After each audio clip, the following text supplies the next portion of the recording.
Ahora sí.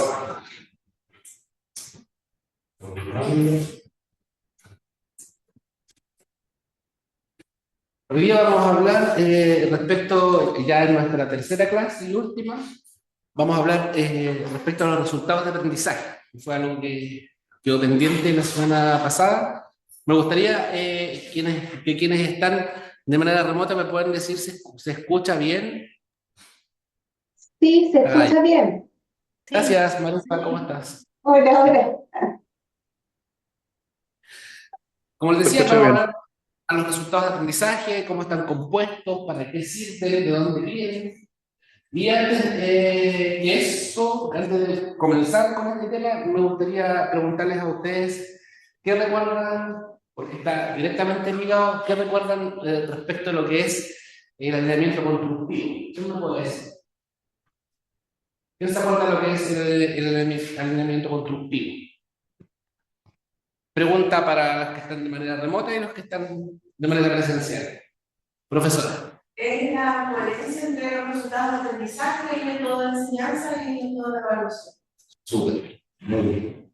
Y cuando no estaba esa coherencia, hablamos de que había un curso de especialidad, y además que un tipo de estudiante que era no académico podía pasar el curso, o podía saltarse las elecciones y aprobar las elecciones sin llegar al resultado inicial que nosotros queríamos tener. ¿Ya? Eso lo vamos a ver a la profundidad. En la casa, de manera remota, ¿quién podría decirnos qué entendió por el alineamiento constructivo? La presentación se ve, ¿cierto? ¿La están viendo? Sí, sí, se ve. Catherine, ¿tú nos podrías comentar qué entendiste tú por alineamiento constructivo en la clase pasada? Llegué atrasada, no recuerdo muy bien. Tenía que... Ya. ¿Quién llegó a la Boris? Boris quizás nos pueda dar algunas luces. Hola, no sé si se me escucha. Eh, Sí, súper bien. sí, es que yo la clase pasada no pude estar la clase completa, pero recuerdo que estuvimos trabajando con respecto a cómo era la perspectiva de los estudiantes con los colegas. Eso igual nos ayudaba como a ver el proceso de cómo ven, dependiendo de la área, el trabajo con los estudiantes. Exacto. Muchas gracias, Boris. Por ahí por el año 1000, hace ya harto tiempo, 1979, dos investigadores acuñaron estos términos que son respecto a los estudiantes. ¿Ya? Estudiantes que tienen al menos dos enfoques de aprendizaje. ¿Ya? Ellos, a través de un texto que entregaron a los nuevos estudiantes, se lograban dar cuenta de que había estudiantes que patinaban como que patinaban sobre el texto, que daban cuenta de conceptos que eran así como respecto de la atención, la memorización, que no eran integrados entre sí, ¿ya? Cuando uno le preguntaba respecto a algo, solamente esperaban una respuesta, digamos, corta, poco profunda respecto a lo que era determinado concepto, determinado contenido, y otro tipo de estudiante, que no sé por qué no fue mujer, pero no sé por qué de la ella, ¿no? Que tenía el aprendizaje profundo, ¿ya? Y este estudiante estudiaba, ¿se acuerdan cuando veíamos a, cómo que se llamaban los? Robert, Susan, cuando veíamos a Robert y Susan, fundamentalmente se estaba hablando de esto, ¿sí? Estaba Susan, ¿cierto? Que entendía para comprender, para reflexionar, organizaba ideas, preguntaba, llegaba a clases con el profesor, a hacer nuevas preguntas, se leían los contenidos antes, si ustedes le daban tareas para las horas autónomas, hacía las tareas autónomas, ¿ya?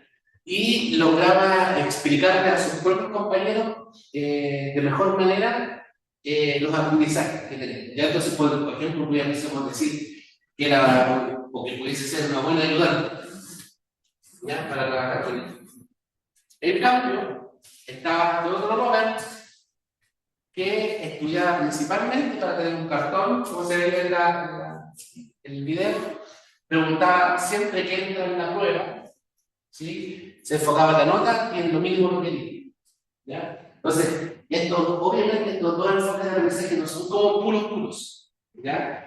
Depende siempre de, o sea, no podemos categorizar a un estudiante que es superficial o profundo, sino que va a depender, por ejemplo, de su motivación respecto al curso, va a depender respecto a la disciplina, respecto a su curso, respecto al contenido. Nosotros vamos a tener una motivación con un contenido y ahí va a tener aprendizaje profundo, ¿cierto?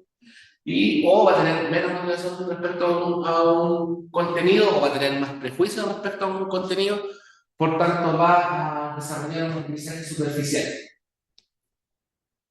¿Qué los distingue? Y acá puse algunas dimensiones clave entre qué distingue el aprendizaje superficial del enfoque profundo.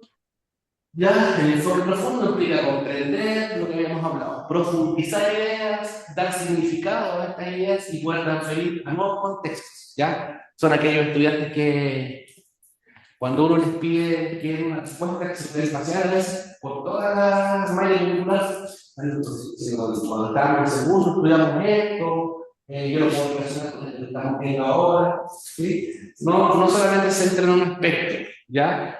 Y el enfoque superficial tiene que ver con reproducir, que implica recordar y cumplir algunos requisitos que les permiten solamente pasar el curso, ¿ya?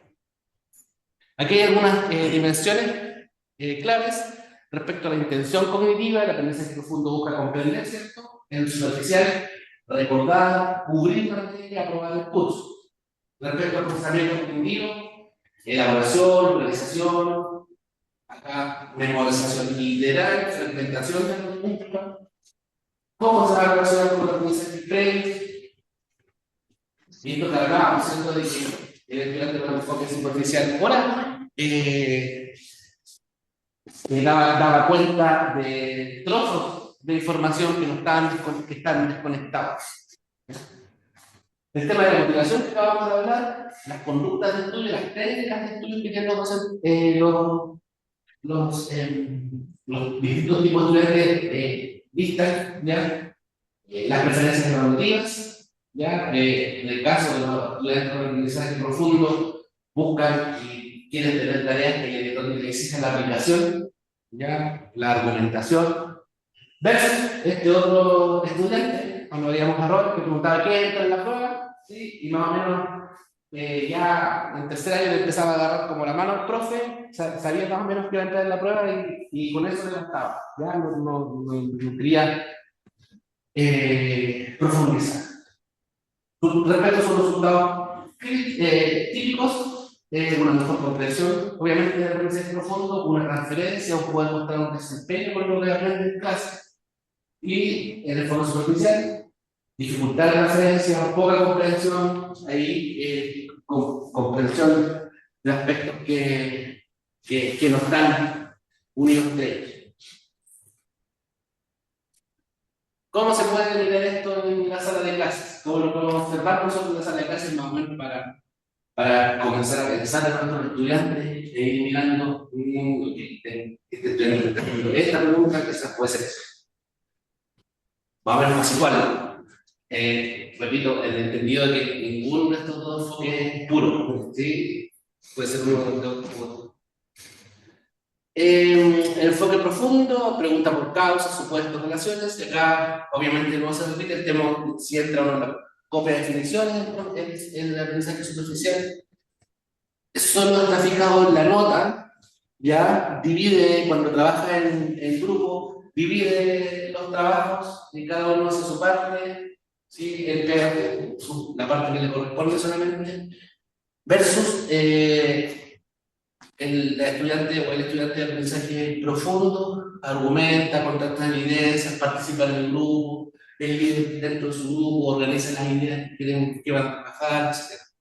¿Ya? ¿Algún comentario respecto a lo que hemos visto hasta el momento? ¿Hemos visto qué qué distingue al superficial del profundo, cómo podemos mirar o cómo podemos observar esto en la sala de clases. ¿Algún comentario? ¿Cómo les pasa? ¿Qué han visto ustedes dentro de su sala de clases? ¿Cómo puede ser? ¿Hay alguna otra característica que mencionar de los estudiantes? No sé qué es superficial o profundo. Bueno, por ejemplo, de un año a otro, el cambio, una palabra, una sola. Por ejemplo, se tiene que describir un experimento con un estrés central. Un año era sequía, al otro año le pongo, no sé, toxicidad por aluminio, y hacen toda la respuesta como si fuera la pregunta anterior. Se consigue la pregunta, pero no lee. Después yo veo que el experimento que describe es todo para sequía y no para avanzado. Entonces, después me profe, ¿por qué me puso tan bajo puntaje? Debería estar puesto cero, difícil. Copiaste y más encima copias mal. Dice, bueno, en colorado. Pero ahí no se da cuenta que no lee. O sea, no asocian, no integran el encabezado de la pregunta. Usted ha sido contratado por Naciones Unidas para desarrollar una investigación, ¿no?, respecto al estrés de la especie X. Describa cómo realizaría un experimento para responder las preguntas que le ha planteado a Naciones Unidas. Ya, diseña un experimento, para el test, y lo diseñan igual, y nadie. Entonces yo le digo, tienen que leer, se ríen del encabezado, del cambio una palabra, y ustedes se fueron de cabeza a responder lo del año anterior. Entonces uno ve que ese aprendizaje superficial, mecanizado, sin un análisis profundo. Claro. ¿Cómo poder romper esta comprensión superficial? Sí. Para transformarlo en profundo. Exacto. Una de las formas que justo de eso vamos a hablar. Una de las formas es el elemento constructivo. Empezamos hablando que los resultados sean coherentes con la evaluación, con las estrategias de enseñanza y aprendizaje. Otra de las formas son las estrategias de aprendizaje activo, ¿ya? Que son estrategias que ustedes van a ver en el módulo 3, con Macarena, ¿ya? Estrategias de aprendizaje activo, donde la visión que se tiene del estudiante es que es consultor activo de su conocimiento, después generar conocimiento en conjunto con el profesor, ¿ya? Vamos a ir mirando.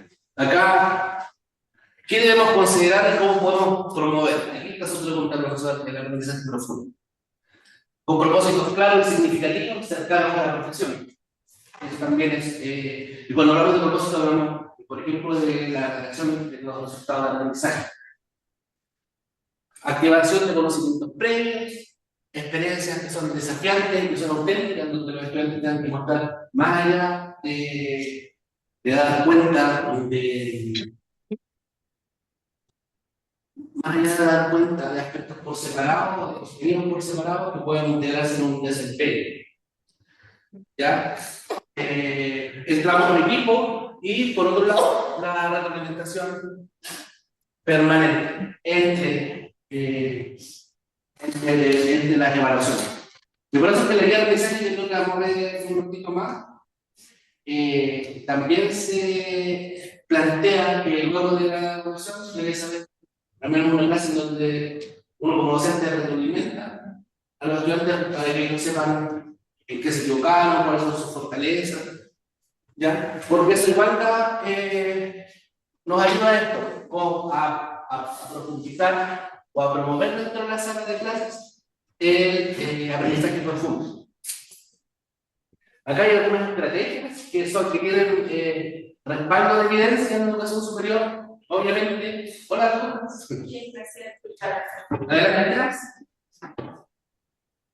Obviamente estas estrategias, como veíamos las semanas pasadas, no todas nos van a dar resultados, porque siempre van a depender de otros factores como el tamaño del curso, la forma, la estructura que tenemos dentro de la sala de clase, ¿ya? Probablemente podamos trabajar, cuando tenemos 90 estudiantes, podamos trabajar la clase magistral bien hecha, igual bien, acá no se trata de satanizar, una estrategia respecto de otra, ¿ya? Pero sí la idea es saber seleccionar cuándo, ¿ya? Entonces, estas son las estrategias que tienen mejor respaldo de evidencia en la educación superior, que dan resultados. Las van a ver, como les digo con Macarena, en el módulo 3. Está el aprendizaje activo, colaborativo, el aprendizaje basado en problemas, la evaluación auténtica, que mide más que contenidos, ¿cierto? Desempeño, puedan mostrar los estudiantes, la utilización de rúbricas, ¿ya? Por ejemplo, cuando trabajamos un desempeño, la idea es en estas rúbricas poder mezclar aquellas competencias genéricas que tiene el curso y las competencias específicas que queremos medir. Como muestra un ejemplo, hace años atrás ya hicimos un ECO en nutrición. Ya estábamos encargados, los ECO son estaciones por donde los estudiantes van pasando para desarrollar un desempeño. En este caso, en una estación contratábamos, me acuerdo, actores.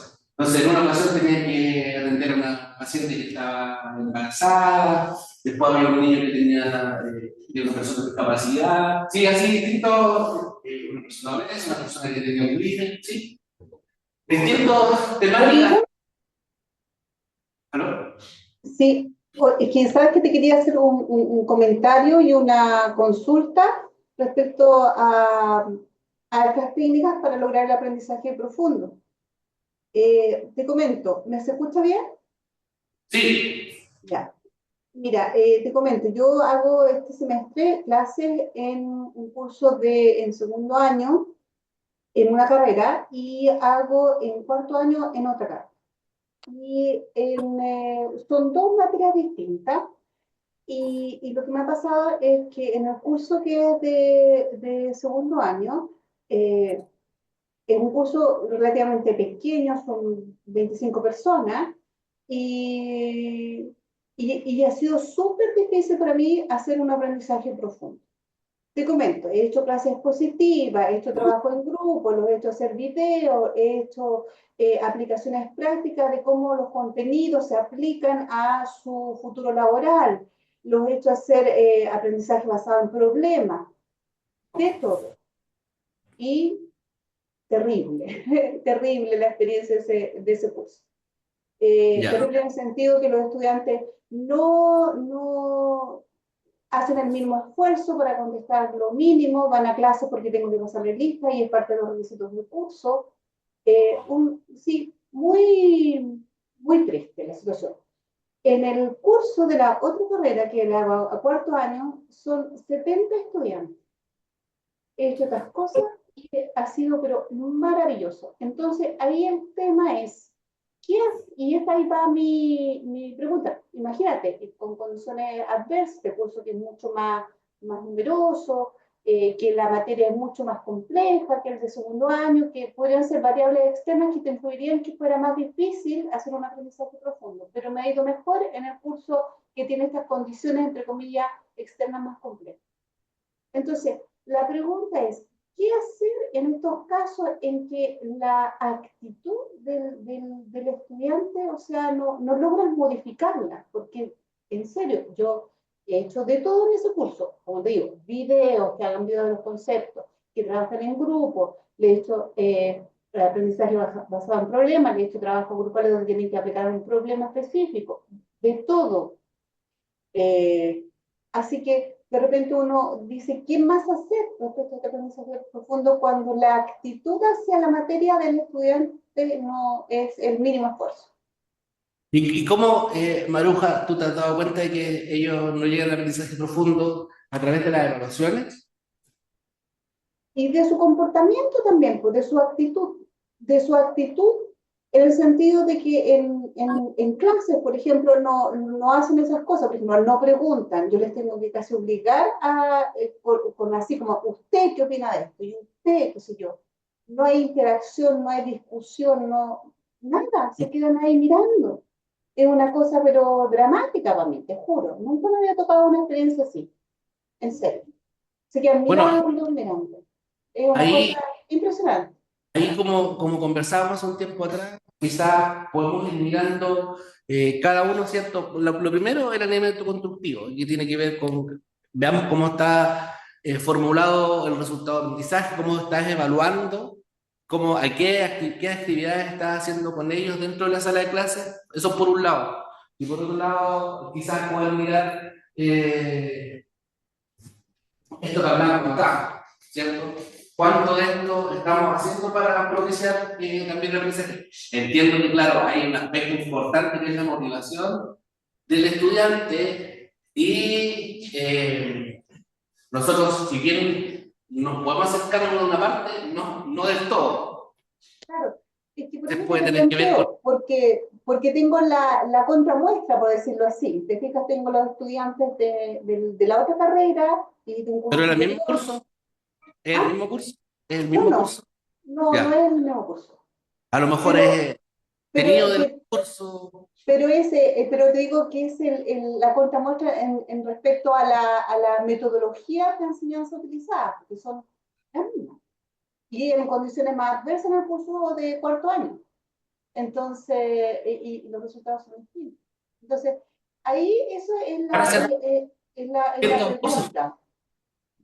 Digamos, ¿qué más hacer, digamos? Porque, bueno, y mi conclusión es esa, la que escribió una colega por ahí, era de que muchos van por el mínimo esfuerzo para aprobar con un 4. Eso.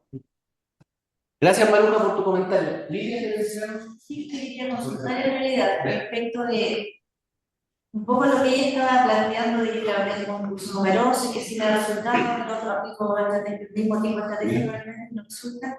Incide también en la aprendizaje profundo los conocimientos previos que tengan los estudiantes, por un lado, no yo y más el tema de la motivación, creo que son dos factores que inciden, ¿no? Y eso nos permitiría entonces poder ver que hay niveles de este aprendizaje profundo. Sí, sí, por eso puedo decir que hay niveles, pero también tiene que ver con el contenido. Yo ayer les daba un ejemplo, profe, aquí le decía, cuando a mí me tocó estudiar, yo estudié psicología, pero me tocó estudiar psiquiatría, puta, no tuve aprendizaje profundo, lo único que hice fue aprobar el curso, porque era el curso, digamos, cacho de psicología, entonces lo que hice fue memorizar, aprender y luego aprobar, claro, transmitir, ¿sí? ¿Para qué? Para aprobar solamente el curso, ¿ya? Sin embargo, había otros cursos que eran más atractivos, como psicología social, psicología educativa, no claro. Era, por un lado, era otra forma en la que se evaluaba, porque acá también se quería de pura opción múltiple, ¿sí? Entonces, tiene que ver con todos estos factores con de los que hemos venido hablando desde la clase 1. La disciplina, el contenido, un aspecto importante, la motivación de los estudiantes. Entonces, tenemos que de alguna manera ir integrando estos aspectos para saber, por un lado, en qué podemos nosotros como docentes estar fallando igual en nuestra planificación, en qué puede estar fallando a lo mejor el resultado que está diseñado, ¿sí? En que estamos acercando, porque es lo que nos podemos acercar, de la motivación de los estudiantes que nos podemos acercar, podemos tenerla en cuenta, ¿no? Como esa es la... Sí. Claro, eso implicaría tener ese factor en consideración y buscar estrategias si es que es factible, mejorar ese elemento como para que también ayude a generar luego el interés y la motivación de la organización. Sí, claro, lo primero es saber cuál es la... ¿Qué está? No sé si fallando el curso. Como te digo, hay contenido, hay cursos que uno pasa... Como el diplomado de ciencias. Sí, como a lo mejor la oportunidad que fuera el diplomado de ciencias universitarias, un curso que uno tiene que hacer así. Sí, profesor. Sí, que me vino a la memoria el concepto que plantea Schumann respecto a la profesionalización del profesor. Y dice que uno, para ser profesor de verdad, para hacerse cargo del aprendizaje de los estudiantes, tiene que tener al menos 8 conocimientos, que es el conocimiento del currículum, el conocimiento pedagógico, el conocimiento filosófico, Y uno de los reconocimientos es el de los estudiantes con diversas necesidades, características del centro educativo, y uno de los más importantes que menciona es el conocimiento pedagógico o didáctico del contenido, que es el que te permite integrar al menos el pedagógico y el contenido y el de los estudiantes, que te facilita la posibilidad de ir tomando esas decisiones complejas, es decir, tengo estudiantes que no están motivados, tengo un contenido complejo, tengo estas características, ¿qué voy a hacer al respecto? Y en la medida que uno va tomando esas decisiones y cada vez más fundamentadas, eres más profesional en el área que haces, o sea, en el área pedagógica también. Entonces, yo creo que cuando nosotros trabajamos en la educación superior, somos profesores igual, aunque la gente no venga del área de la pedagogía. Pero es algo que hay que desarrollar. Exacto, entonces yo creo que hay que mirarnos y comprendernos como profesores. Pero para ser profesores tenemos que ser como profesionales del área, tener ese tipo de conocimiento, plantearles esta duda y vivir en esa duda, porque todos los años pasa, con un curso, con otro, con una unidad, con otra. Claro, exacto, además que te cambian el curso, entonces como que constantemente tienes que estar como profesor en esa dinámica, y esa dinámica es en el fondo lo que te hace ser un. Sí, también realmente la universidad no van a dar respuestas que tiene que ver con hacer un perfil docente, que más o menos son muy disciplinados. Acá solo son mujeres. La gente que trabaja con el diplomado, más en redacción, más en universidad, es importante que los profesores, la mayoría, podría ser que todos son los que hacen clases de universidad de día.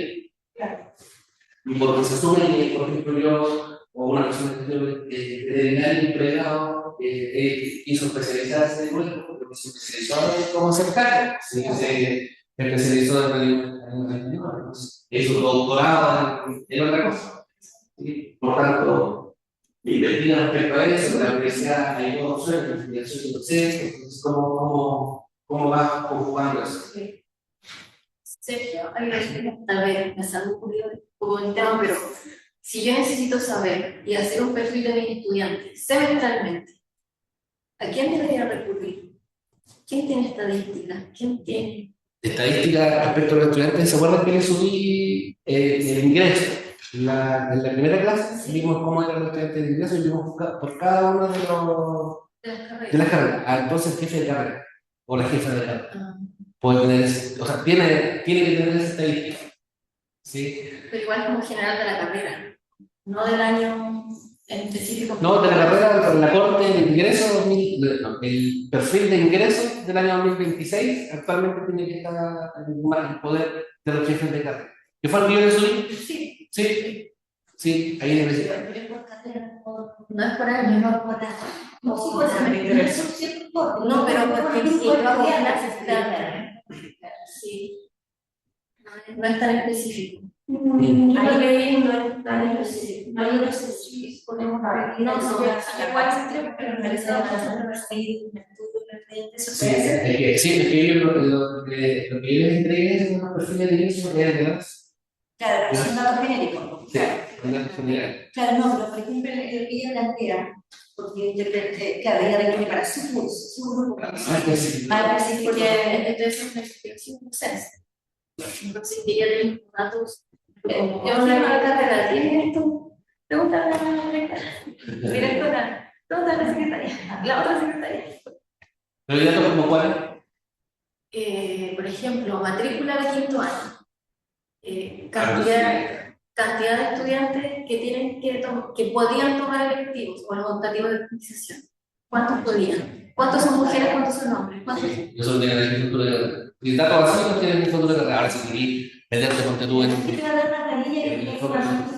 porque tiene que buscar en el sistema de tener los datos. Entonces, claro, si tú tienes esto, no te va a dar así, no, mira, este aquí y ahí te va a poner todo.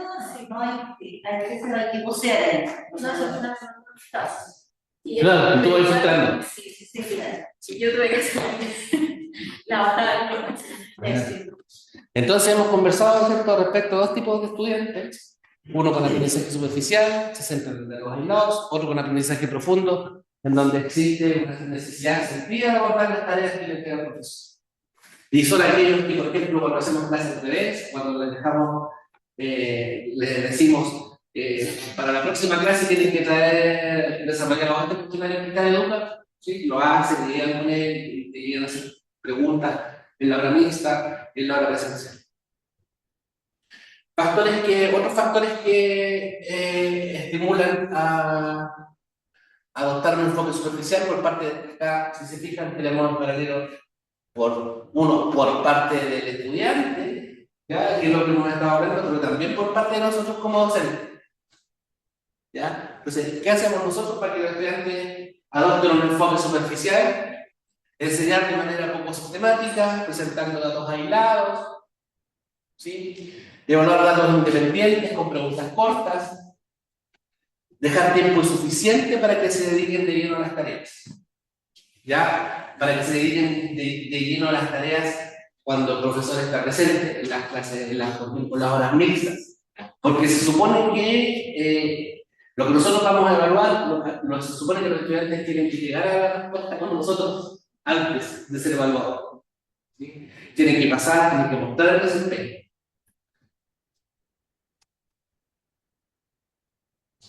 Y en el enfoque profundo, al revés, presentar explícitamente cómo se va a estructurar el curso. Y si ustedes se fijan, presentar explícitamente la estructura de los temas principales que se abordan en el curso. ¿Qué es lo que es eso? La guía de aprendizaje.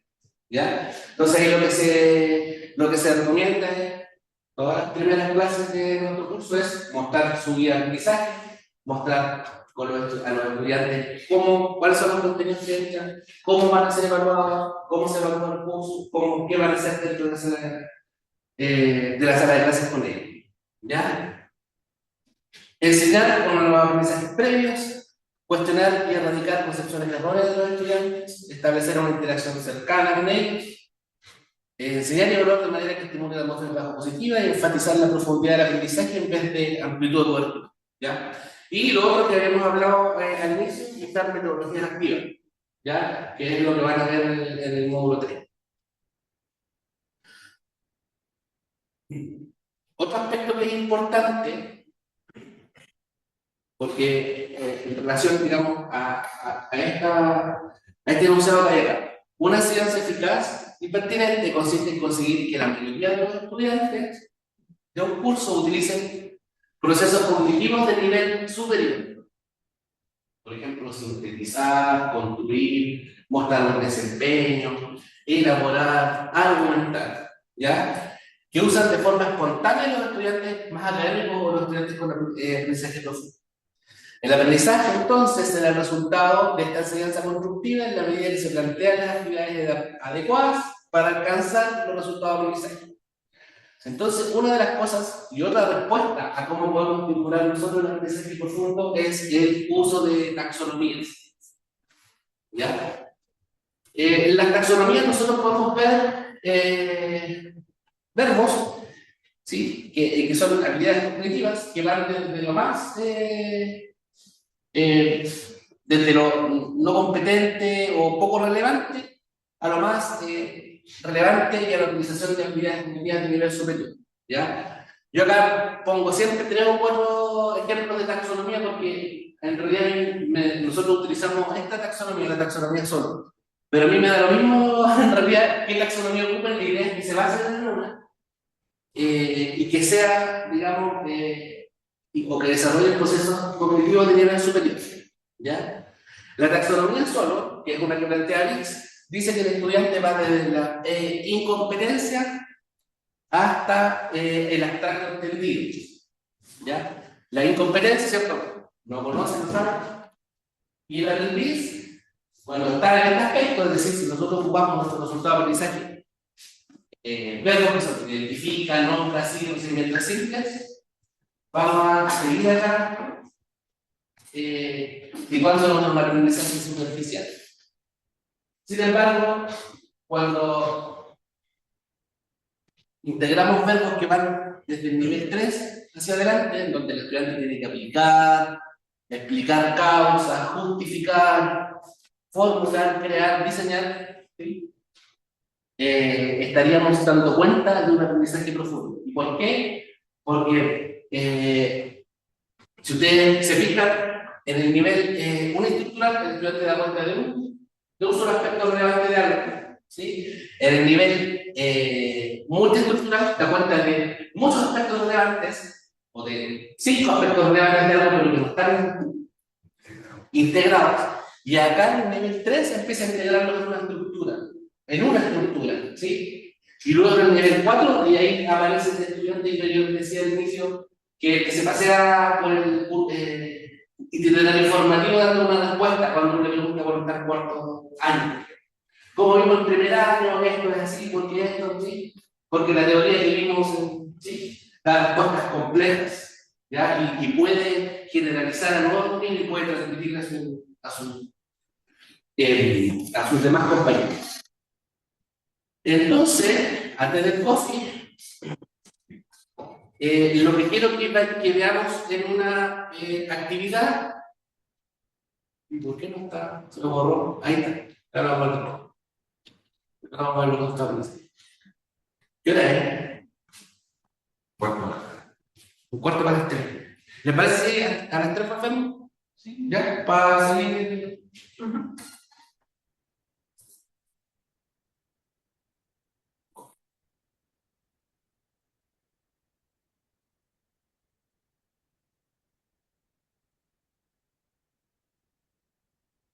Volvemos en 15 minutos.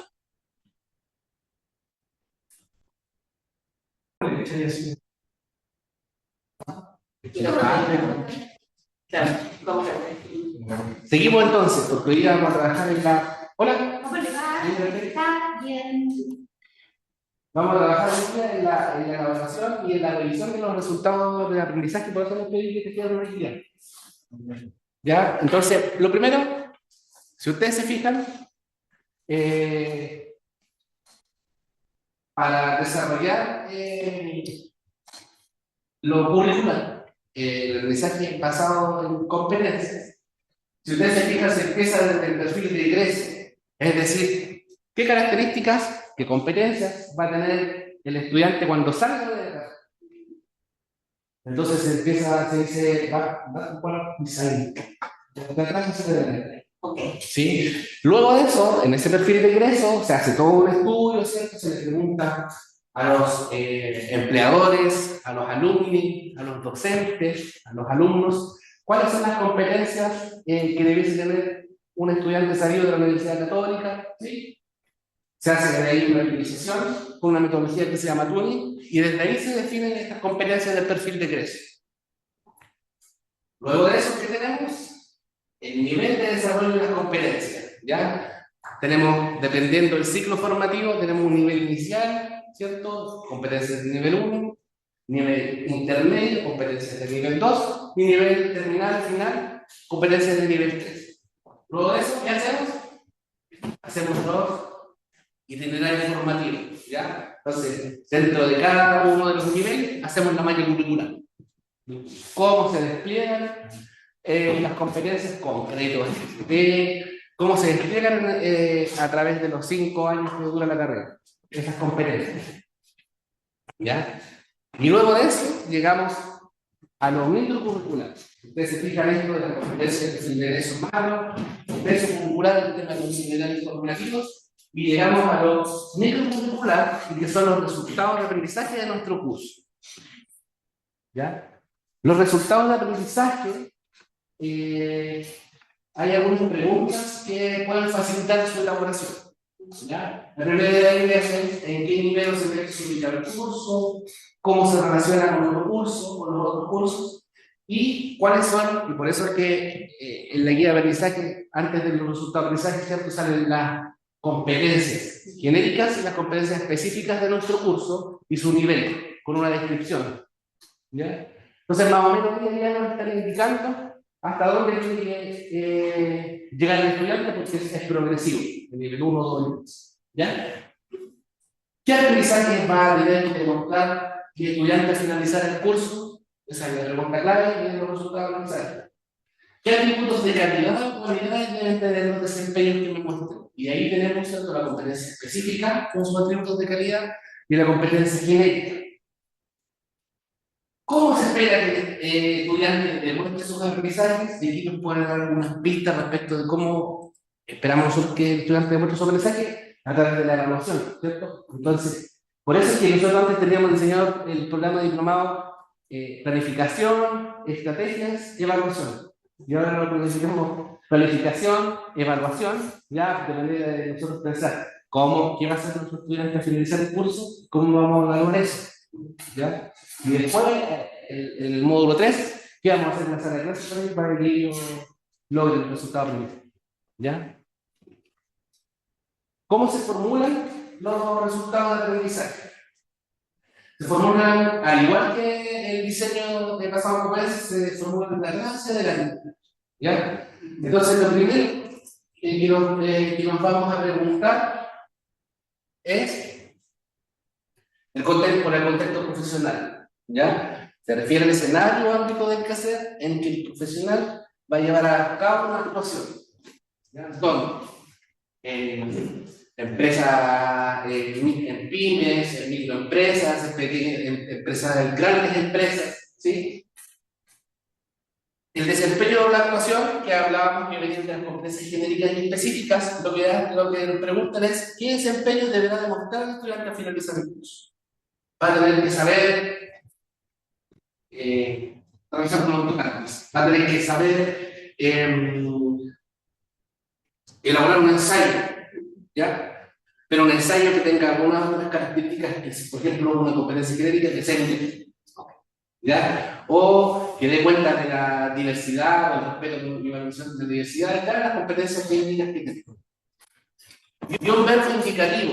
Y este verbo indicativo sale de esto que estábamos viendo antes, de alguna taxonomía. ¿Ya? Entonces, es importante que pasa en algo indicativo, porque ¿se acuerdan que veíamos que el aprendizaje superficial se da desde aquí hacia acá? Entonces, vamos a poner un que diga, identifica los patrones que vamos a incluir, que en realidad nos estamos dando cuenta y estamos llevando a los estudiantes al aprendizaje superficial. Pero sí vamos a tener, por ejemplo, podemos usar un verbo en donde él pueda generalizar a otros dominios, en donde le podemos pedir que hipotetice, que teorice, que diseñe, ¿ya? Que genera nuevas fórmulas genera modelamiento matemático para resolver determinados problemas, ¿ya? Entonces, verbo indicativo coherente con la complejidad, ¿cierto?, de los desempeños de adaptaciones y además coherente con el nivel de la competencia. Entonces, para formular los resultados de aprendizaje tenemos que tener en cuenta competencia genérica, competencia específica, que se depende del perfil, ¿cierto? Luego, un contexto profesional por el que nos vamos a preguntar el desempeño de adaptación que tiene que hacer el estudiante y un verbo, del que vamos a sacar de alguna taxonomía, ¿ya? Y que apunte a niveles cognitivos superiores, como lo que estábamos hablando. Acá hay un ejemplo que tiene muchos años, este ejemplo. ¿Sí? Si ustedes se fijan, el contexto, la asignatura de física en primer y segundo año de educación media, es el contexto que quiero que el estudiante me demuestre. Sergio, disculpa. Acá, Yo no veo nada en la pantalla, no sé si seré yo, mi conexión, o será que no se está proyectando nada. no eres tú. ¿Y los demás? Manu, Yo veo. Sí, yo también veo. Yo ¿Me veo. meto formar que querés tú? ¿Puedes? Si quieres, Igual puedes veo. reiniciar tu computador. En todo caso, voy a acá. Digo, pero sí, si pudieras, cuando te mueves mucho no se escucha muy bien, como que se pierde el audio. Ah, ya, no me voy a mover mucho entonces. Sí, por Voy a quedar aquí en favor. la isla. Entonces, ¿cierto? El contexto, asignatura de física en primer y segundo año de educación media. Ya. Ahí, en ese contexto, nos va a tener que demostrar un desempeño. ¿Y qué nos va a tener que demostrar? ¿O qué va a tener que elaborar o hacer?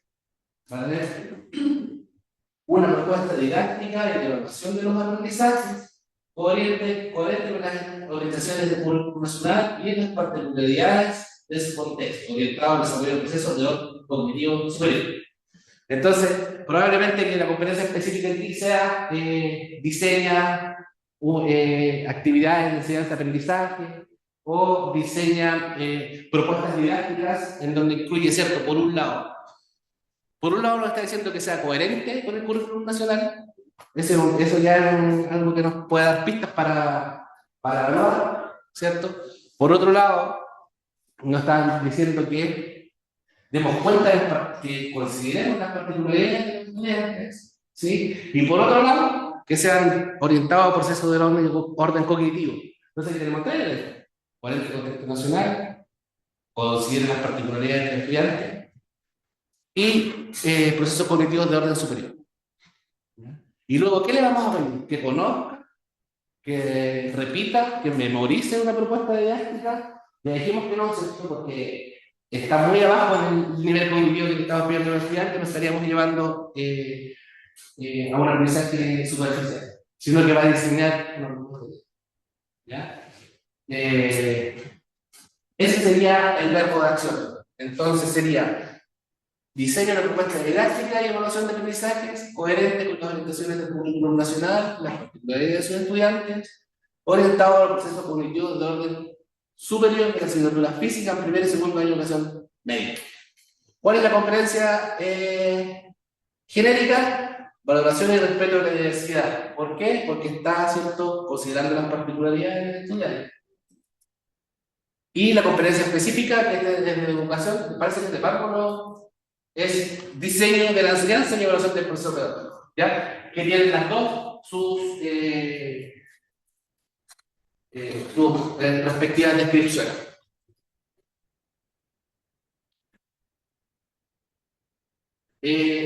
Cuando nosotros, por eso les pedí que nos vamos a juntar ahora en pareja, que pudiésemos revisar nuestros resultados de aprendizaje que tienen una guía. La idea es que podamos contestar los resultados de aprendizaje que nosotros tenemos en nuestra guía. Describen los aprendizajes que los estudiantes deberán demostrar en este curso, por el semestre, los créditos, ¿sí?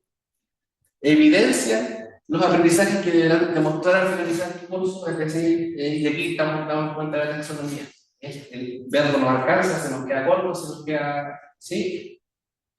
Los desempeños definidos están contextualizados, identifican desempeños o actuaciones profesionales y definen atributos de calidad, ¿ya?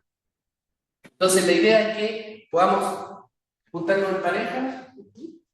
Entonces vamos a mirar nuestros resultados de aprendizaje que tenemos en nuestra guía de aprendizaje y vamos a escoger uno al azar, porque a veces tienen 3, a veces tienen 2. Vamos a escoger un resultado de aprendizaje y vamos a decir, ok, ¿a qué nivel de la taxonomía solo corresponde esta corriente del resultado de aprendizaje? Yo les voy a dejar la taxonomía solo. Ya, se juntan en pareja. ¿A qué nivel? Sí, está la propuesta de desempeño, cuál será la competencia, la cuenta de la competencia, que puede ser como un análisis cortito, en 15 minutos de resultados. En el caso de las personas que están de manera remota, yo voy a hacer igual equipos de 2 personas.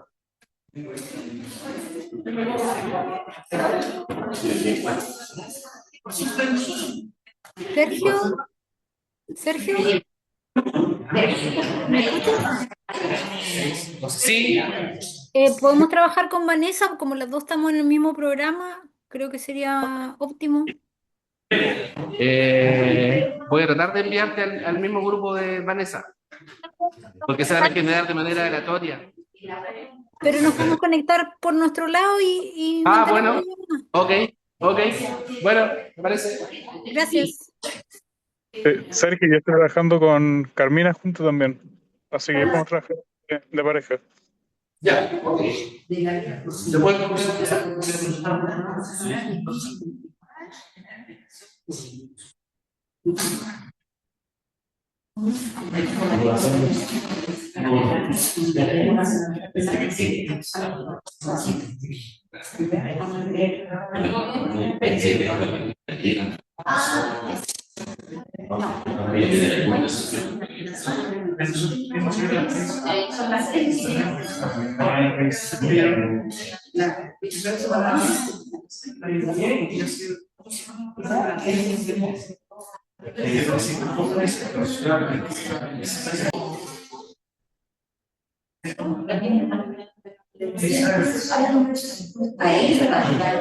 Ya, vamos a retomar entonces.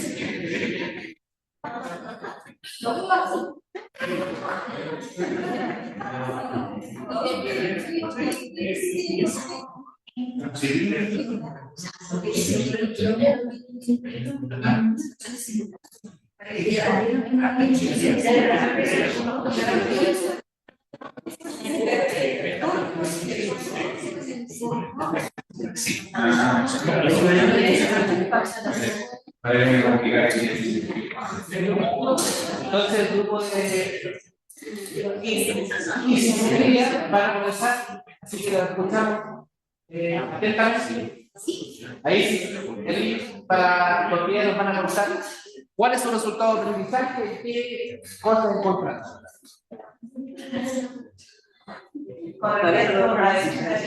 Este curso se da en el segundo semestre del cuarto año. El curso de ley y proceso académico están terminando.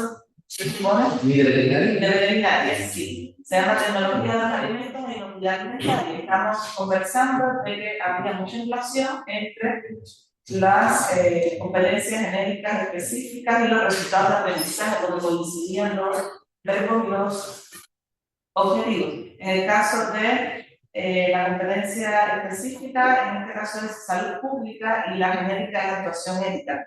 Y teniendo en cuenta que es una asignatura en la que los estudiantes tienen que responder la salud humana y animal, producto del consumo de alimentos, que el producto de origen puede ser huevo, carne, leche, apícolas, etc. Entonces, tiene lógica que sean ese tipo de competencias. En cuanto a los resultados de aprendizaje, el resultado de aprendizaje 1 dice explica los procesos de transformación, mientras el resultado de aprendizaje 2 dice evalúa riesgos de transmisión. Ambos están en el nivel 3 de la escala solo. Si nos percatamos que en el caso del resultado de aprendizaje 2 habla del contexto, que dice que es en contexto simulado, pero el resultado de aprendizaje 1 eso no lo tiene incorporado.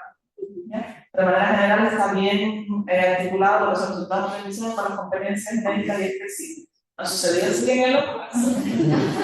A ver, ¿en otro caso? En otro caso, el curso de educación familiar está estudiando en el segundo año y las competencias hablan de diseño del aprendizaje, una de las competencias, la otra habla de implementación, y creemos que ahí los verbos sí se ajustan perfectamente bien a un nivel 3 de solo. Y la competencia genérica que es comunicación, comprende y produce. Pero luego los resultados de aprendizaje, el resultado de aprendizaje 1 habla de analiza referentes teóricos. Se nos pasamos desde un nivel 3 de la taxonomía de solo a resultados de aprendizaje de existencia de nivel 4. Y en este resultado de aprendizaje sí tiene como los 3 componentes que mencionaste respecto de su estructura. Aparece explícitamente que va a analizar referentes teóricos en situaciones de contexto de aprendizaje simulado. En cambio, el segundo resultado de aprendizaje, si mantiene el verbo que diseña, estaría en el nivel 3, coherente con la competencia, mantiene lo que va a usar como componente, como recurso, pero no dice, no plantea el contexto. Ese es modificable. Entonces, si quisiéramos hacer un cambio, le daríamos contexto a la como Y empezamos a escudriñar más y la tendríamos que desarmar. sí. Pero bueno, de eso se trata. En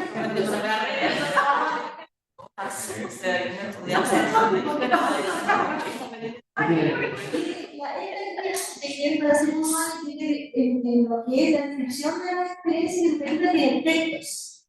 Descripciones de textos casi teóricos. Entonces, tiene 28 páginas que hasta para mí es leerlas y me imagino que para un estudiante es más agotado. Y también sí vimos que había una coherencia entre los contenidos, resultados de aprendizaje y los hitos evaluativos. Ahí sí hay consistencia. Que veíamos que era como que si hubiesen visto qué voy a enseñar y cómo cuadramos el resultado de aprendizaje. No el proceso inverso de mirar qué competencia, hacia dónde quiere llevar el estudiante, qué es serio y cómo lo enseña. Está como, está de trabajo hacia arriba. ¿Por acá? Uy, no. nosotros ya nos fuimos a armar la carrera de una malla. La malla es el que calzamos juntos. La voz de derecho. Yo traje una materia de la que estoy dando, que es Fuentes, Interpretación y Argumentación Jurídica, porque yo digo que es una materia que es extensista para un abogado, que la está en primer año, primer semestre, o sea, los chicos en la primera vez en su vida que empiezan a hablar de derecho, tienen que interpretar, tienen que saber interpretar y tienen que saber argumentar, lo que nosotros nos ganamos la vida, interpretando y argumentando. Y vimos que el perfil de egreso es un profesional que interpreta y aplica el derecho, reflexiona críticamente en la búsqueda de justicia. Pero la única vez que los chicos tienen este curso es en primer año, primer semestre. Y después no vuelven a tener nuevamente este ramo o algo similar a este ramo. Entonces, el gran tema es que, por ejemplo, nosotros miramos los resultados y son imposibles. Porque primero son muy teóricos. Hoy en día las clases tan teóricas ya no hay coordinación entre lo que pide el resultado y lo que el alumno hoy puede producir. Y a su vez, bueno, hablamos de la libertad de cátedra, que está muy bien, yo ejerzo mi libertad de cátedra, pero también nos pasa que de pronto hay un profesor que dice una cosa y el profesor dice otra y el profesor dice otra. Entonces los alumnos, cuando por ejemplo, cuando llegan al curso quinto, tiene que volver a dar interpretación. Claro, hay profesores que interpretación la dieron no solo en primer año, sino que la dan como se daba antes, que se recitaban los artículos y empezaban de memoria, como si eso pudiera producir un hecho interpretativo. El hecho interpretativo muchísimo más allá de eso. Hay que desmenuzar un artículo, no recitar. Tampoco tiene que fijar el curso por la realidad de los abogados y los abogados hoy en día. Claro, la interpretación y la argumentación deberían ser enfocados en lo oral. Y el resultado del aprendizaje es redactar un texto argumentativo, redactar un texto interpretativo. Saca nosotros, bueno, pero yo no nací con la redactamos textos, muchos textos, las demandas, las querellas, las contestaciones. Y sí son textos interpretativos y argumentativos, pero donde vamos a argumentar más va a ser la audiencia, hacia la parte real. Entonces, disculpa, ¿qué dice la competencia? Comunicación de identidades. La competencia es comunicación oral, escrita y multimodal. Comprende y produce de forma oral, escrita y multimodal diversos textos adecuados a una intención comunicativa para su desenvolvimiento personal, académico y profesional. Y el nivel 1 es comprende y produce de forma oral, escrita y multimodal textos personales y académicos de complejidad creciente, adecuados a la intención de comunicación para su desenvolvimiento personal y académico. La específica es netamente interpretación jurídica. Entonces, la definición es: interpreta la definición de justicia, leyes, textos normativos y situaciones jurídicas en el contexto del ejercicio profesional con una perspectiva ética y en coherencia con los valores y principios jurídicos. El tema es que esta materia pero le da sentido a nuestro perfil de eso. Entonces, por eso yo la traje. Me parece que es una materia en la cual hay que trabajar muchísimo y lamentablemente no me puedo guiar por la idea de aprendizaje. Tampoco porque hoy, por ejemplo, los chicos que hemos comentado argumentación, decimos muchísimo más que ellos puedan simular un juicio y entender cómo se hace eso, y hablar del principio de Hopkins, es bueno, sí, pero es tan necesario. Entiendo, cierto, que si no me equivoco, de esta actualización. Sí, por eso queremos cambiar. Anterior de dar estos argumentos. Todavía nadie. En alguna de esas instancias. Pero no podemos entrar tanto en detalle. Nosotros veíamos que, claro, en cuanto al papel, el diseño es coherente entre lo que dicen los resultados de aprendizaje y lo que dicen sus competencias.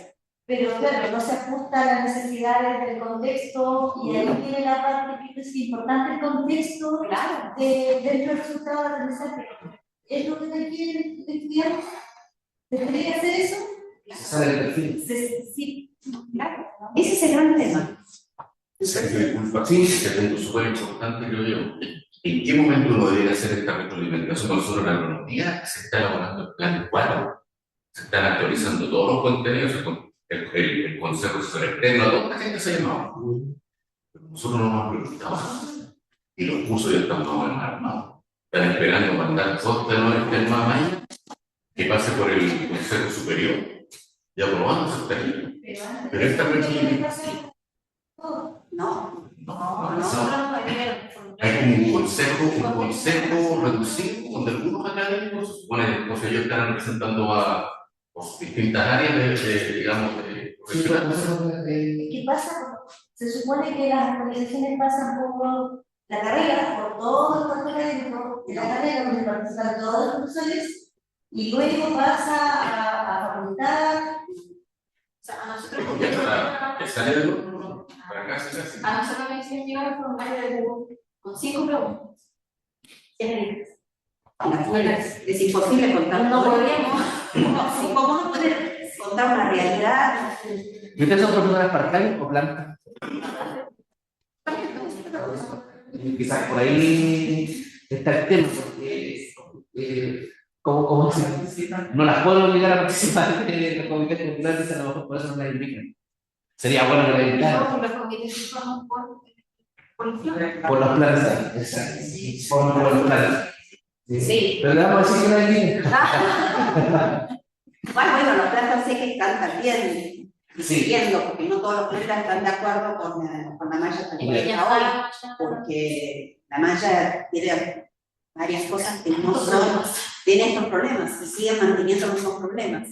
Con lo cual sé que hay plantas que no están de acuerdo tampoco, que están ahora. No sé qué pasa ahí, le preguntan por ejemplo, no. Sí, depende mucho de las no pegar la carrera, porque en realidad siempre se invita a que participen todos los profesores. Entonces, ¿cómo hace partícipe a los part-time de eso? Es invitarlos a ver lo que están haciendo, a mostrar la propuesta, que ellos digan lo que han visto. Pero sí, pero depende mucho de cómo lideran los equipos dentro de cada carrera. Claro, como que lidera el equipo, como caso de dar acceso. Sí, yo soy un part-time, no puedo participar. Y solamente te contratan para hacer un part-time no puede participar al sector de la. Si eres caso obligado, pero part-time no está obligado, entonces la comunidad no puede participar un part-time. Porque la función Puede participar de buena voluntad. De buena voluntad. Claro, pero no se pueden, no, por eso que no se necesita el part-time. Es contratable, pero como no te pagamos por eso. Por eso que no necesitamos una universidad que se pague, que te pagas. Eso que estamos tratando de crear Pero es una paranoia de las demandas, podría no ser mi parte. A mí me exigía lo que una reunión, no me mandan, si va y demanda. Claro, por eso creo yo que no es una exigencia. Sí. Sí, Es una invitación. Sí, Sí, es una invitación y los profesores pueden participar y quieren participar. Bueno, a nosotros también nos invitan. Por eso yo. Pero es necesario, independientemente del estatus contractual, el profesional, el colega, tiene la capacidad de aportar de lo que ha recibido él, de cómo ha estado el curso, alguna retroalimentación para hacer mejor. Claro. La cara del ciber del pantalla. Entonces, admiran esa coordinador te pregunta a ti cómo es el curso, cuál es la demanda y cuál es. ¿Qué va a la presentación de ti? Y ahí es donde viene el trabajo en equipo y cómo funciona la acción. Porque en realidad, si tengo un coordinador, si tengo un jefe de departamento y tiene un jefe de part-time, lo llamará en algún momento, hará consulta, preguntará cómo le fue el curso, qué opina, tendrá la información. Pero ese trabajo es muy bueno. Sí, sí. Las personas que están de manera remota, ¿quién quiere dar su ejercicio? Catherine, Maruja, Vanessa, Carmina, Carolina, Felipe, Nicolás. ¿Alguien quiere dar cuenta del ejercicio? Hola, sí, nosotros con Vanessa nos costó igual trabajar porque no visualizábamos las preguntas, como que por el chat pedíamos las preguntas y logramos desarrollar las primeras 4 que se ven. Perfecto. Las, ¿Ya? las 3 en realidad bien, la última fue como un poco media, porque las otras 2 no las podíamos visualizar. No te preocupes, lo que alcanzaron, ¿no? Ya. Bueno, nosotros trabajamos en la guía de la asignatura que imparto yo, que se llama Taller de Competencias para la Vida Universitaria, y está implementada en el primer nivel, en el primer semestre.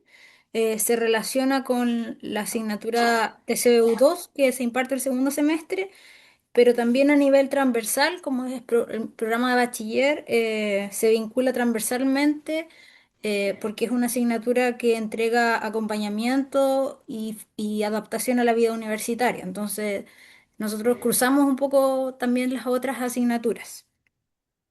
Ya. La competencia genérica es la actuación ética y el aprendizaje autónomo, la específica es el aprendizaje socioemocional. em, y la 3 que dice que aprendizaje debería demostrar el estudiante, em, que reconozcan y construyan estrategias de aprendizaje para la vida universitaria, que apliquen herramientas cognitivas, socioemocionales y organizativas, que reflexionen sobre su historia de vida, sus recursos, sus hábitos y sus emociones, y que analicen su contexto sociocultural y académico, entre otras. Esto como que lo fuimos desglosando del RA1 y el RA2, que en realidad revisándolo tiene coherencia con las competencias, pero también la redacción no es la mejor. Se podría mejorar como para simplificar, porque cuando uno lee directamente el RA1 y el RA2, como que incluyen muchos elementos. Claro. ¿Y qué dicen? ¿Qué dice textual? Sí. Voy a leerlo. Por ejemplo, nos podemos dar cuenta del verbo al inicio. ¿Qué dice el verbo? Espera, es que bajé la guía ya. RA1 dice, construye estrategias diversas para el aprendizaje, movilizando habilidades y herramientas cognitivas, socioemocionales y organizativas para favorecer el autoconocimiento personal y académico en el contexto de su transición a la carrera de destino. Está como todo ahí mezclado. Está todo, sí. Y el A2, RA2 dice, analiza sus recursos personales y su contexto sociocultural y académico con énfasis en el reconocimiento de sí mismo y del otro, explora sus intereses vocacionales y utiliza sus recursos de manera autónoma para insertarse positivamente en la vida universitaria y fortalecer su decisión vocacional. También está como todo súper mezclado. ¿Qué cambios le harían ustedes al RH si tuviesen la posibilidad de cambiarlo?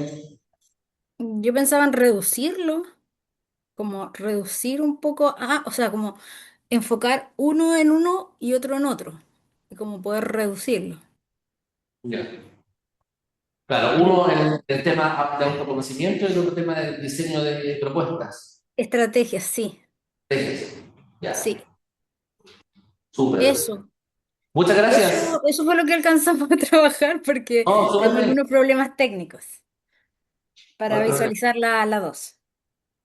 Ok, bravo, Julio. Ustedes. Nosotros estuvimos revisando la guía de aprendizaje de la carrera de Ingeniería Eléctrica, la asignatura se llama Taller de Programación, primer semestre, primer curso, muy difícil para los estudiantes. Entonces nos dimos cuenta que tiene bastante coherencia entre la competencia específica y la competencia genérica. La competencia genérica dice genera nuevas ideas, estrategias, métodos para procesos sustentables de manera general. Y bueno, para dar una pequeña introducción, En el taller de programación se le enseña a los estudiantes las nociones básicas de programación para que sepan resolver cualquier problema de la vida real, de la vida cotidiana. Entonces, la competencia genérica dice genera nuevas ideas, estrategias y métodos, procesos sustentables y socialmente responsables para responder con productos o servicios, es decir, utilizando el verbo genera. La competencia específica dice propone soluciones integrales para la adquisición, procesamiento y transmisión de datos de sistemas eléctricos. Ya es específicamente aterrizado a la temática de ingeniería eléctrica. Entonces, el resultado de aprendizaje número 1 dice resuelve de forma numérica problemas de mediana complejidad a través de la utilización de algoritmos de programación. Y aquí entonces estamos debatiendo sobre el resultado de aprendizaje 2 que decía, que dice identifica, que es una taxonomía súper clara en el nivel de aprendiz. Pero yo les he explicado a mis compañeros, que no son de la misma característica, porque dice identifica soluciones innovadoras a problemas del ámbito de la ingeniería eléctrica mediante la implementación de algoritmos de mediana complejidad en el contexto de la adquisición, procesamiento o transmisión de datos. Es decir, para los resultados de aprendizaje número 2, todavía ellos no saben nada de eléctrica. Es decir, están en el primer semestre, entonces no tienen la capacidad de resolver todavía problemas de mediana complejidad y ingeniería eléctrica. Entonces, quizás por eso. Y le podría implementar, por ejemplo, tú dices ahí, en la segunda parte que habla de implementar algoritmos, ¿no? ¿Sí? Sí, implementa algoritmos de mediana complejidad. Eso sí lo podría hacer, pero si creo que ese resultado de aprendizaje está invertido, ahí se puede invertir. Ya. Sí, además que se contiene uno de los primeros, contiene el segundo. Y yo lo que usa el primero es construir, resuelve. Resuelve el primero y contiene a identificar. Identificar como de... Y la aplica también, o sea, sí. Pero ahí se puede invertir ese resultado. Entonces, la duda aquí era si deberían ser resuelve o genera soluciones, porque lo que dice es identifica soluciones innovadoras en el contexto de, es decir, aplicando algoritmos en el contexto del sistema eléctrico.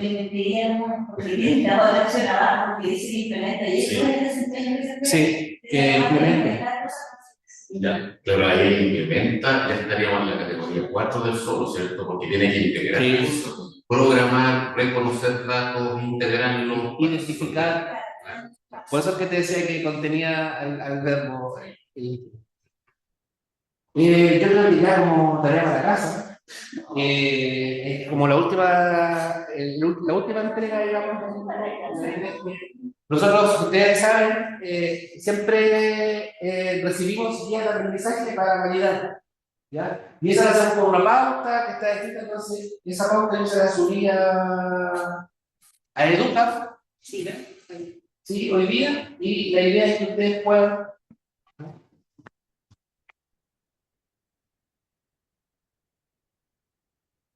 mirar su guía de aprendizaje a la luz de esta pauta. O sea, sí. Tengo una consulta. Las guías de aprendizaje se tienen que mejorar todos los semestres, cada vez que se dicta el curso, ¿cierto? Sí. ¿Y todas las veces las tienen ustedes que validar? No siempre, depende cuando hay cambios que son, hay una cosa que se llama transformación de cursos, donde se cambia la metodología, se cambia la forma de evaluar, se cambia así como bien contundente el cambio, ahí sí se puede validar. O cuando la guía es nueva. Sí. En ese caso, por ejemplo, si yo cambio el curso a docencia sociocomunitaria, ¿todavía no cambia? ¿Cómo cambia el nombre? Cambia la modalidad de estrategia. Docencia sociocomunitaria. No, entiendo que no. No, porque ya está hecha la guía, que hay que revisar el resultado de aprendizaje, todos esos aspectos, porque a lo mejor más que... Sí. Con docencia sociocomunitaria tenemos más actividades como servicio. Más servicio. El aprendizaje y servicio, de esa categoría. Sí, ahí a lo mejor si quieres puede variar. Pero esa es la estrategia, claro. Sí, pero solamente de la estrategia. Y hablamos como de un cambio más contundente. Porque la evaluación nacional.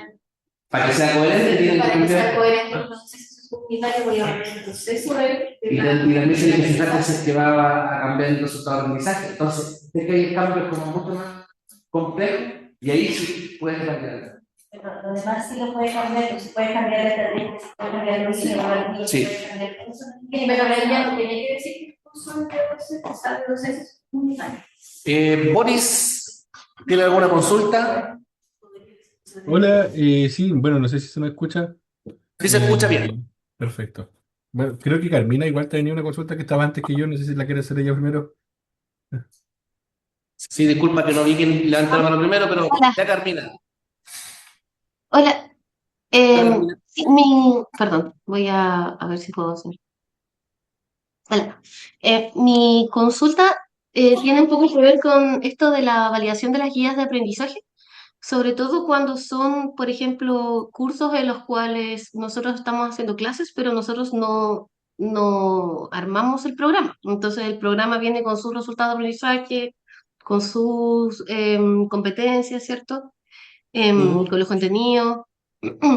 ¿Qué pasa si es que ese programa tiene problemas de base? Porque nosotros estamos en proceso de implementación de nuestra carrera, Química y Farmacia, y nos hemos dado cuenta de varias falencias en el proceso de implementación que son asociados a la parte curricular.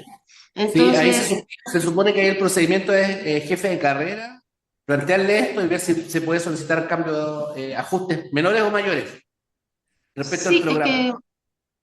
bueno, ahí sí, perdón. Sí, es Y que ahí, lo que pasa y es ahí puedes que cambiar el resultado de aprendizaje y desde ahí la guía.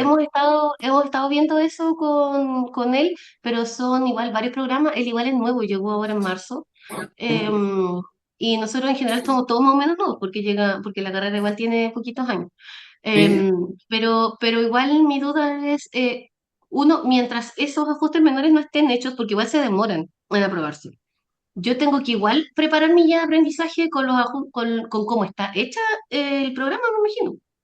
Al menos con las competencias con resultado de aprendizaje, sí. Tú puedes cambiar quizás puedes cambiar la metodología o puedes cambiar la forma en que vas a evaluar, pero no puedes cambiar, si es que no pasa primero por estos ajustes mayores o menores, no puedes cambiar el programa de curso. Mm, Eso no se puede tocar. No, sí, o sea, yo tengo claro eso, pero mi duda Sí, es porque uno nota cuando un resultado de aprendizaje no está bien escrito, sobre todo ahora que más encima estamos en este sí. proceso del diplomado, y no sé, o sea, mis resultados de aprendizaje son realmente súper escuetos, no dicen lo que en realidad deberían abarcar. Entonces, por eso mi duda. Gracias. ¿Qué plan es, Carmina? ¿Qué plan? ¿Plan El plan es 2? el uno, es que es el uno porque no tenemos más plan, entonces estamos en implementación todavía, no tenemos nuestra primera generación. Sí, sí, sí. Gracias, Carmina. Gracias. Sí. Boris. Hola, bueno, mi duda es algo sencillo. Que yo hace poco, hace alrededor de 1 o 2 semanas, envié a revisión de mi guía de aprendizaje, de la asignatura que imparto yo que se llama Tecnología y Prototipado, del TEC, UCT. Pero ¿Ya? ahora, por ejemplo, con la clase de hoy me doy cuenta que puedo como reescribir nuevamente el resultado de aprendizaje para que se entienda mejor. Si ya envié a validación una guía, ¿tengo que esperar que me llegue la retroalimentación de esa o puedo o enviarla nuevamente? No, yo creo que espera la retroalimentación de esa, porque además que, ojo que estamos aprendiendo a cambiar resultados de aprendizaje, pero no le puedes cambiar lo que tiene el programa. Lo primero, Ah, mira, acá lo primero que te van a evaluar, si tú te fijas, y eso es lo que ustedes van a tener que ir mirando en el nuevo subir, la correspondencia del programa. Así que las competencias específicas, las genéricas y los DRA y la bibliografía son iguales al programa. Después todo está completo, si está orientado al estudiante, sí, pero ¿cómo se llama? Yo te recomiendo primero hacer el que reciba la retroalimentación, ¿ya? Yo el día lunes les voy esta pauta ya está arriba, la idea es que les voy a subir donde pueden, cuando hagan su evaluación, subir su pauta de evaluación de guía de aprendizaje. ¿Por qué? Porque lo que les interesa es que, como el producto final del diplomado es qué cambios hago en la planificación, qué cambios hago en la estrategia, qué cambios hago en la evaluación, y es que tomen nota de eso, ¿ya? Y ahí lo pueden hacer, qué cambios tienen que hacer, ¿ya? Entonces así se va complementando con los otros que tienen que elaborar. Este ejercicio es súper interesante, que en realidad son guía con relación su guía de mensaje y obviamente haga la comparación con su plan o con su programa. Entender que los diseños han ido mejorando paulatinamente en los años y lo otro es que efectivamente a veces los equipos cuando empezaron a trabajar no es tan fácil llegar a construir todos los resultados de aprendizaje de 50, 60 programas que tiene un plan de estudio. Por lo tanto, eso es muy factible encontrar estos errores, sobre todo los planes anteriores. Y lo otro es que esto genera de que a veces los profesores cambian las guías de aprendizaje con los resultados que a ellos les parece y todo, y a veces van dando vuelta por ahí. Una guía de aprendizaje con ciertos resultados de aprendizaje que no tienen nada que ver con los programas que están planteados. Entonces, eso para seguir que esto en realidad siempre el protocolo es, tú puedes transformar tu guía, tú puedes hacer aportes a la mejora, siempre con la información y la responsabilidad de jefe de carrera que no autoriza el cambio. Y mientras no se haga ese cambio, no es bueno que saque la guía como yo la acomodé, la dejé bonita, me gustó. Un tema de acreditación. Y claro, el tema de acreditación también tiene que ser lo mismo. Y lo otro es que yo hoy estoy haciendo este curso. Me pasaron la guía y para mí justo desde mi perspectiva le falta mucho. Pero puede que venga otro colega y diga, no, está bien, a mí me parece súper bien que hay que hacer. Entonces tampoco podemos estar todo el tiempo... Sí, y ponte tú, a veces se encuentran con cursos que tienen 3 secciones y tienen 3 guiones distintas, y se supone que tiene una, o que responde a otra. Ahora, en esta forma, ¿cómo se puede evitar eso? Porque cuando uno va a programar su curso a inicio de semestre, están las semanas que uno tiene que prácticamente aprobar, y ahí está el resultado de aprendizaje, está todo, y uno, eso está predeterminado. Puedes modificar, puedes después generar el PDF. Y esa es la guía de aprendizaje que tú las indicas a tus alumnos, pero está predefinida, entonces la chance de meter mano prácticamente, eso es bueno. Y eso tiene que ver con esto. Claro. De que hay mucha gente pasando programas o guías en que no tienen nada que ver, o están inclusive con programas antiguos, realizando la clase. Sí, como último comentario, Catherine, que tiene la mano levantada, y después ya, no les quiero... Más que comentario, Sergio, yo te quiero hacer una pregunta en relación a esta actividad que nos das, porque hay un ítem que no lo comprendo muy bien y cuando mandé a validar mi guía, si bien me la validaron, me lo comentaron como no observado, que es el de atención a la diversidad. A ver, espérate, déjame ver si lo encuentro. Dice, sí, atención a la diversidad. La guía académica incorpora orientaciones flexibles y diversificadas según las necesidades y el contexto del estudiantado. ¿De qué manera se Sí, ve eso? ahí ¿Me yo les puedes dar pido un que hagan ejemplo? un comentario solamente, porque lo mismo que pasa con el enfoque de género. Ajá. Hay una serie de formas que la universidad tiene, por ejemplo, sacó un manual respecto de cómo comunicar con enfoque de género.